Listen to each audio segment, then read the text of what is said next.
Hi everybody, welcome to Cap at Home. I'm Miss Rachel and today we are starting a new Monday series with me and we are going to be making Assemblage Collage. So what that is a collage with 3D elements, and if you watched our Cap at Home video last Thursday, then you had a quick little preview with Miss Van.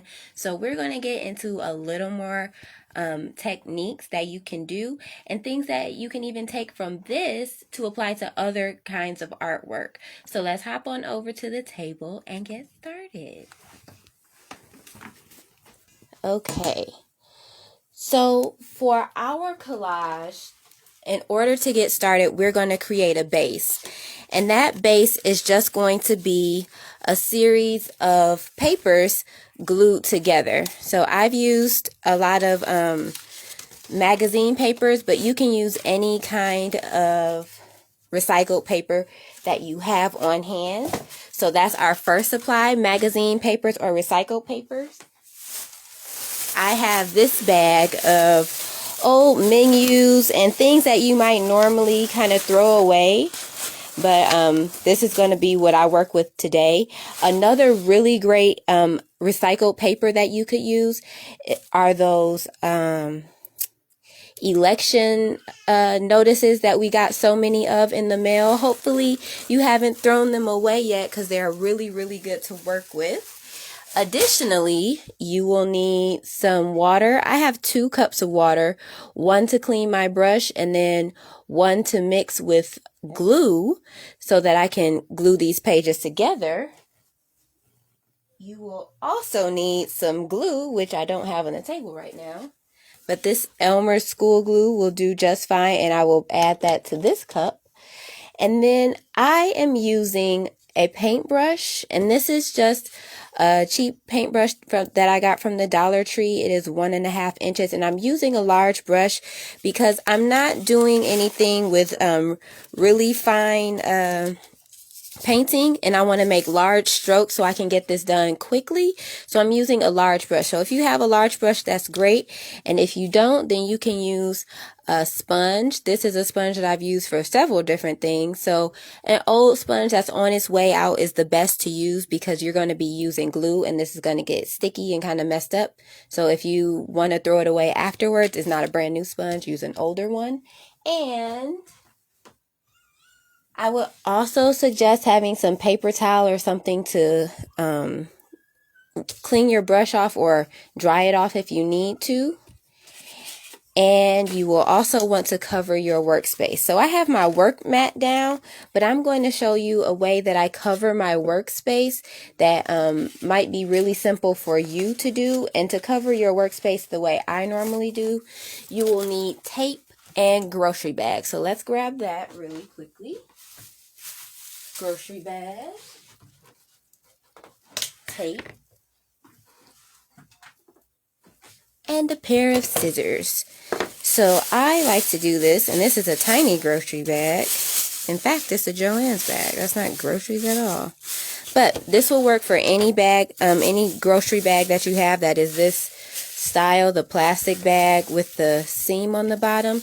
The first thing you want to do is lay it out flat so that your handles are nice and flat, and then we're going to cut straight across the top.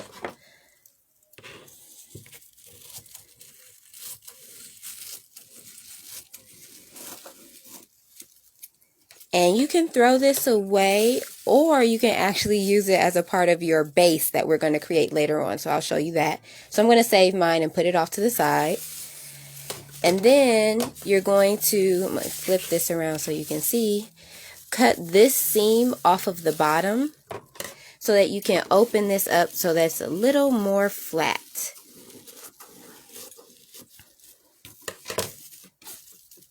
So now I have this plastic table covering that I can kind of wipe down if I need to, which I like when I'm working with paints and glue and stuff that might get a little too messy. I might want to wipe it down and still work on this surface.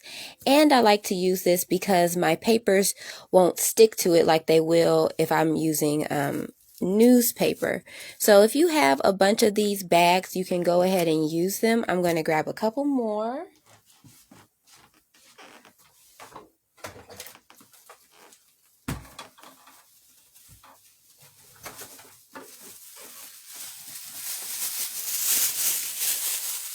I'm going to do the same thing with my Dollar Tree bag. Cut the handles off and set them to the side.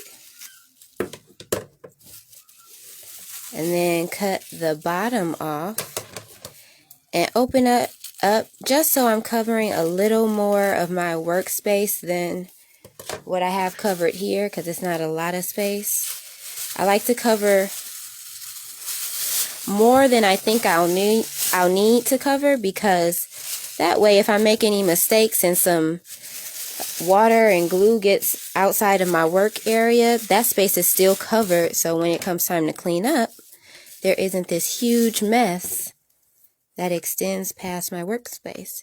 So I'm going to use this tape to just tape it in place so it doesn't move as I'm working.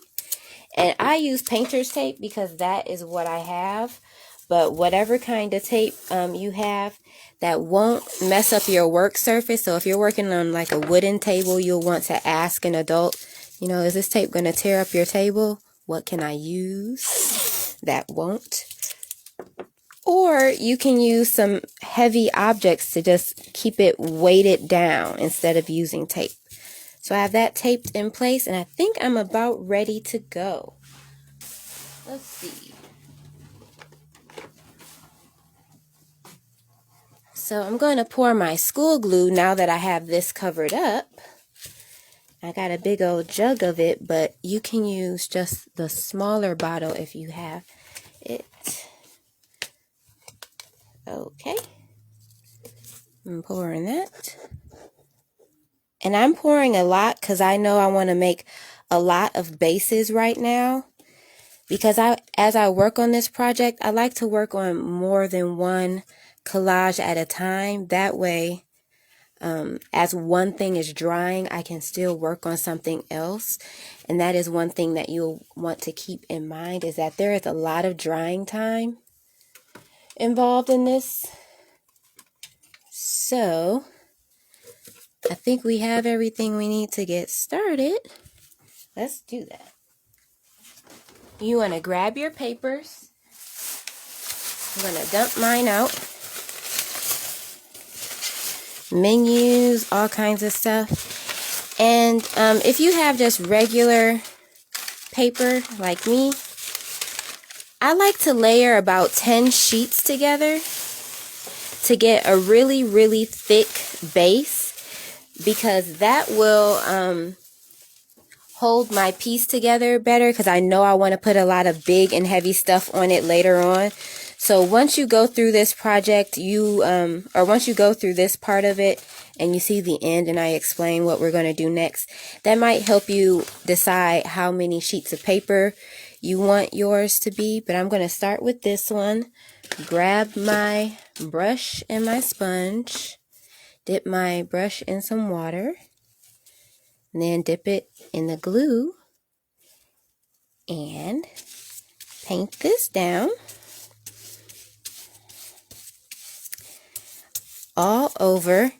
And you want to make sure you get the edges so that your papers don't come apart, because if it starts to peel up at the edge, then eventually the whole thing will be able to come apart. So really get over the sides and make sure you get the edges, which is also why we cover more than just the immediate work area. We like to make sure we have some extra coverage. So these two papers happen to be the same size, but if you have something like my next page, which is a very different size, then you can tear it down so it's a similar size to what you're working on, or you can leave it big. It's up to you, because there's no real perfect way to do this. I like this project because it's kind of imperfect and everybody will get something different. So make sure you're not trying to copy me, because you won't be able to do it. We don't have the same trash or recyclables. I'm sorry, not trash. So now I have this menu and I'm just going to spread this out and I'll tear it in half. I think that'll work. Just kind of rip it and stick it on there. And this is fine. Even though it's not the same size, this is fine. I'm going to go ahead and mix my water with my glue and add some more. and then add the other half on there. Because one thing I like to have with my bases in particular is a little texture. And I can do that by adding different sizes of paper so that they stack differently. And that way I won't have this flat canvas to work, or a flat base to work with at the end. It will be a little lumpy, a little textural, which is good because we want to build up as much interest as we can. And we can start building up that interest before we even get to painting and all of that. So we're going to start adding that interest in the base of the picture.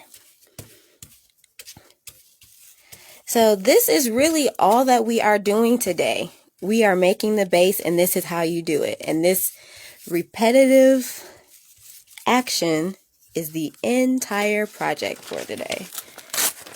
So I'm sure you guys have a handle on this, and but as I finish working on this one, I'll let you know some other things you can use. Because we are trying to create a base that is thick, if you want to just start with a piece of cardboard, that's wonderful. You don't need to start with recycled paper. If you have cardboard, you can go ahead and use that. One thing I will suggest is starting with a base that is small, because this project has, or will have, a lot of layers and a lot of different steps. And if you are, if you've never done this and you don't really know exactly what you want to do, I think working small will be a good idea, because you'll be able to get your ideas out pretty quickly without the intimidating feature of having to fill up this huge, gigantic space. You'll just have a very small space to work with. And sometimes small can be better. Sometimes that's what you need. So if you're trying this out for the first time, I would definitely suggest working small, no larger than a standard sheet of paper, 8.5 by 11. So, and with this base, even though this is 8.5 by 11, I may even cut this in half later on so that I can actually have two bases out of this. I'll cut it like right here and create two collages with a similar theme. So, speaking of themes, you will want to, for next week, in fact, you will want to think of what you want the theme of your collage to be. So I will let you guys know that mine is going to be about my grandmother, because I was having like all these dreams about her.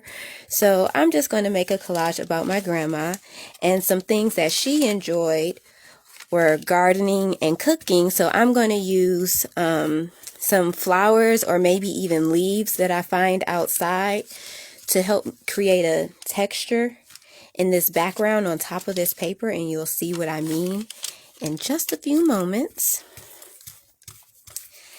And then for some of the pieces that will go in the part of the collage that we'll actually see and start to build up on week 3, maybe I'll use some seed packets that kind of show you what flowers are in the background, or a recipe in her handwriting, maybe even a picture of her. So just think of different things. Yours doesn't have to be about a person. It could be about anything. So just think about those kinds of things, and hopefully you can come up with a bunch of little pieces you'll want to put in the background. So as you see, I'm still working on this base, and I'm tearing up the paper. And it may be a little hard to see because there's so many different colors, but I'm tearing up the paper. I'm not using uniform sheets of paper. They're not all exactly the same. I'm just building up the thickness of this, because I'm not going to worry about the decorative part. This is just the background. So once you have something at a thickness that you like, you will need to set this in an area where it can dry. And depending on how much water and glue you use, it might need to dry overnight.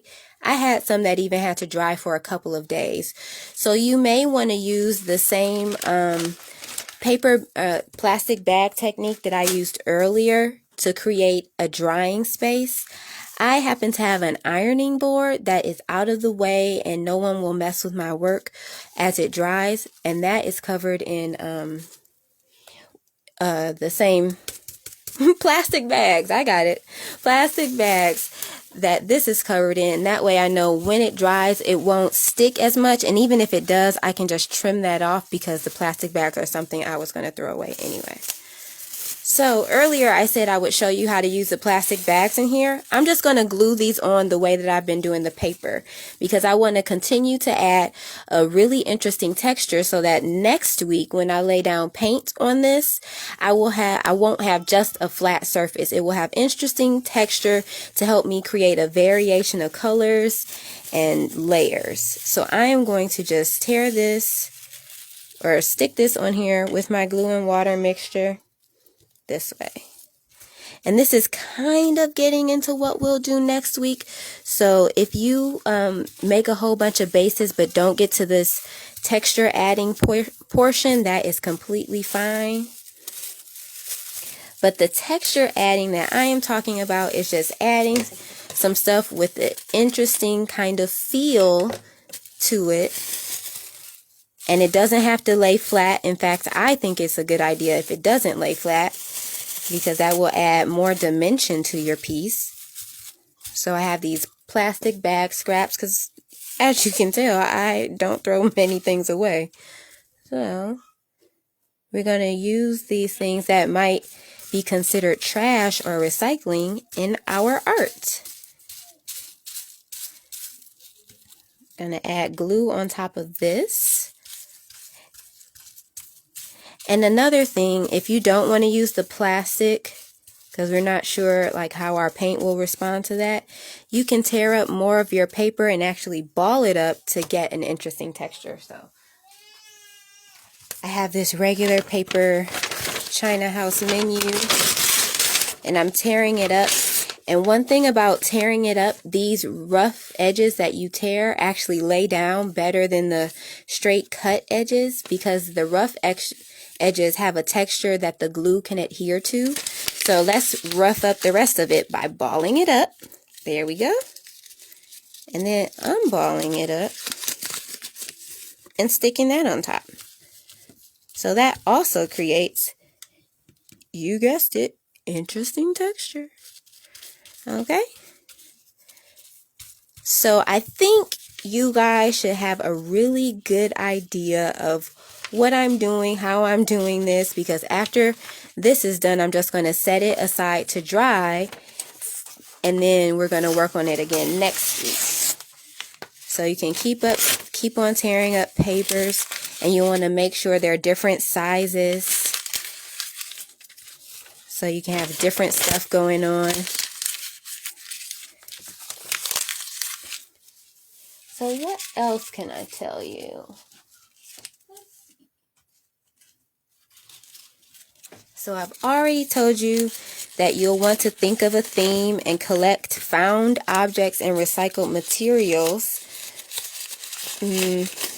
Next week, once this dries, we will be painting the background. So if you have paint or something like that, that is great. But if you don't, then you can just cover this with colored paper. Like if you have construction paper or even a magazine page where you like all the colors on there, you can cover it like a collage with that colored paper. So if you don't have paint, there are some alternatives, and you don't need to go out and buy materials for this, because this is all about using what you have. So, but next week I will be showing you how to paint this. And then the week after that, we will be adding some of our found objects in interesting ways. And you will, as you're looking for your found objects, you'll want to think of something that you want to be the center of attention in your piece. So that will be what we call the focal point. So as you're looking for supplies for the next few weeks, the found objects that represent your theme, find one or two pieces that you really want your audience to focus on, because those are going to be important. So, and your found objects can range from anything. Like I said, they can be flowers and leaves from outside in nature. You can even use small jewelry pieces, necklaces, earrings, whatever you use. Make sure you have permission to use it if it's not originally yours. You can also use paper and magazine clippings if you see some pictures in there that you like. Those kind of things are great. What else can you use as found objects? Small metal pieces like screws and nuts and bolts and that kind of thing. Those look good if you have the right kind of glue to hold them down. Beads are also good to work with. So hopefully over the next week you can finish up your bases, set them out to dry. Once they dry, if they curl up or get warped in some kind of way and that's not what you want, then you can add heavy objects to the top to flatten them, which you may need to do. So you might want to use some heavy books or I don't know, pots and pans or something heavy to just make it flat after it dries. So this is what we've done today. We've completed step 1. So I would encourage you to make a couple of these, 3 or 4 even. That way you have a bunch to work on, and as we're working, you can work in batches, just like an artist. Just don't do one tiny little thing at a time. We're going to work in batches. So hopefully you guys come back to see how this progresses and you join me for the rest of the Mondays in November, because I will be here making the Assemblage Collage. Make sure you drop any questions, comments, or concerns that you have in the captions, because I will check those and help you out as necessary. So remember, I am Miss Rachel. I'm here every Monday for the rest of November working on our collages.